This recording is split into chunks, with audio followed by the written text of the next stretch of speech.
अहमदनगर जिल्हा मराठा विद्या प्रसारक समाजाच्या new arts commerce and science college Ahilyanagar या महाविद्यालयाला सावित्रीबाई फुले पुणे विद्यापीठाकडून अधिकार प्रदत्त स्वायत्त महाविद्यालय म्हणजेच एम्पावर्ड ऑटोनॉमस कॉलेज हा प्रतिष्ठेचा दर्जा बहाल करण्यात आला आहे। महाविद्यालयाची शैक्षणिक गुणवत्ता, प्रशासकीय कार्यक्षमता, पायाभूत सुविधा, संशोधन आणि नवोपक्रमातील योगदानाची दखल घेऊन हा दर्जा देण्यात आला। यामुळे नवीन अभ्यासक्रम सुरू करणं, अभ्यासक्रमात बदल करणं, कौशल्याधिष्ठित व रोजगाराभिमुख शिक्षणाला चालना देणं आणि संशोधनाला प्रोत्साहन देणं यासाठी महाविद्यालयाला अधिक स्वायत्तता मिळणार आहे। महाविद्यालयानं नॅक मूल्यांकनात ए दर्जा मिळवला असून NSSचा इंदिरा गांधी पुरस्कार आणि सावित्रीबाई फुले पुणे विद्यापीठाचा 2 वेळा बेस्ट कॉलेज पुरस्कार मिळवला आहे। 2021 ते 22 मध्ये विद्यापीठ अनुदान आयोगाकडून महाविद्यालयाला स्वायत्त महाविद्यालयाचा दर्जा मिळाला होता। राष्ट्रीय शैक्षणिक धोरण 2020 ची अंमलबजावणी करताना BBA आणि BCA अभ्यासक्रमांना AICTE मान्यता मिळाली आहे। पदवीचे 4थे वर्ष सुरू करणाऱ्या राज्यातील मोजक्या महाविद्यालयांमध्ये न्यू आर्ट्सचा समावेश आहे।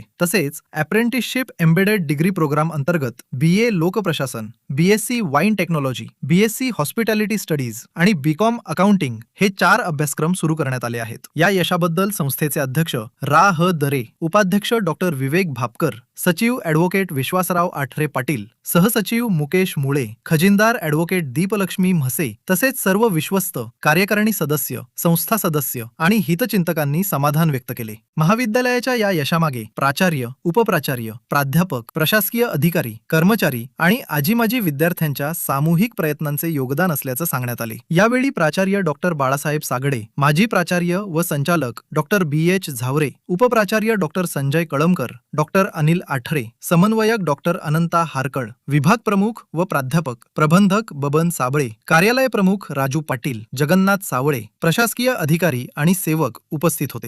विद्यापीठाचा या काळाला जो दर्जा मिळाला आहे स्वायत्त महाविद्यालय गुणवत्ता वाढवण्याकरता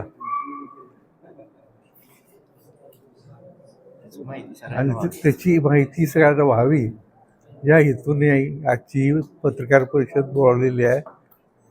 आणि त्या पत्रकार परिषदेमध्ये सविस्तर अशी कोर्सेसची माहिती दिलेली आहे, विद्यार्थी संख्येची माहिती दिली आहे, विद्यार्थ्यांना काय पाहिजे त्याच्याबद्दल माहिती दिली।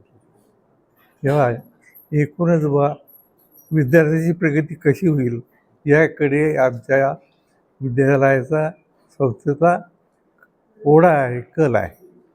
AEDP अंतर्गत म्हणजे अप्रेंटिसशिप एम्बेडेड डिग्री प्रोग्राम जो आहे त्या अंतर्गत की BA लोक प्रशासन हा विषय नव्याने चालू केलेला आहे। BSc wine technology, BSc hospitality studies आणि BCom अकाउंटिंग हे विषय आम्ही सुरू केलेले आहेत की यामध्ये विद्यार्थ्यांना 2 सेमिस्टर हे बाहेर इंडस्ट्रीमध्ये प्रॅक्टिससाठी त्यांना जाता येईल आणि हे 2 सेमिस्टर त्यांनी तिथं केल्यामुळं की त्यांना प्रत्यक्ष जो उद्योग व्यवसायातला अनुभव आहे हा अधिक चांगला होईल आणि ते जेव्हा जॉबला जातील तेव्हा या डिग्रीचा त्यांना फायदा होईल। त्यामुळं आता BA प्रशासन जे आहे लोकप्रशासन, खरं तर याच्यामध्ये वेगवेगळ्या आस्थापनेमध्ये जेव्हा मुलं जातील तेव्हा त्यांना एक म्हणजे त्यांचं एक त्याची तयारी आत्ताच होईल।